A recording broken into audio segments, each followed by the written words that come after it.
எப்படி விண்ணப்பம் பண்ணணும்? ஆண்டவரை செய்யும். அவருடைய கரங்களுக்கு கட்டளை இடுங்க.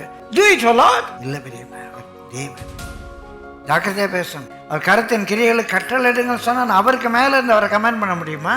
அவர் ராஜா, ஒரு பெரிய முதலமைச்சர், பெரிய தலைமை அமைச்சர் சொல்லலாம். நான் என்ன செய்யணும்னு சொல்லுங்க, செய்யறாங்களா? அதுக்காக அவருக்கு நான் கமெண்ட் பண்ண முடியுமா? இன்னும் ஒரு அறிவு வேண்டாமா? ஒரு பேசிக் நாலேஜ் வேண்டாமா? யாரு வருது? நான் யாரு? தேவாதி தேவன், வானத்தையும் பூமியும் படைத்தவர், அந்த சராசரங்களை உண்டாக்கியவர். அவருக்கு முன்பாக நான் ஒரு நெத்திலி மீன் கூட என்ன ஒப்பிட முடியாது. நான் எப்படி அவரை போய் இதை செய்ய அதை செய்ய சொல்ல முடியும்? கெஞ்சலாம். எங்கள் அப்பாட்டியே நான் மரியாதையை பேச வேண்டும் என்று சொன்னால் அதான் ஒரு பண்பு, இயல்பு என்று இருக்குமே. ஆனால் பரலோக பிதாட்டை எப்படி பேசணும்னு எனக்கு தெரிய வேண்டாமா? நான் உபதேசம் சொல்கிற வார்த்தைகளுக்காக வைக்கப்படுற, ஆனால் அதை தவிர அவர் சொல்ல தெரியலை. உங்களை குரு உபதேசங்களுக்கு விலைக்கு காக்கும்படியாக கொஞ்சம் ஸ்ட்ராங்காக தான் நான் பேச வேண்டும்.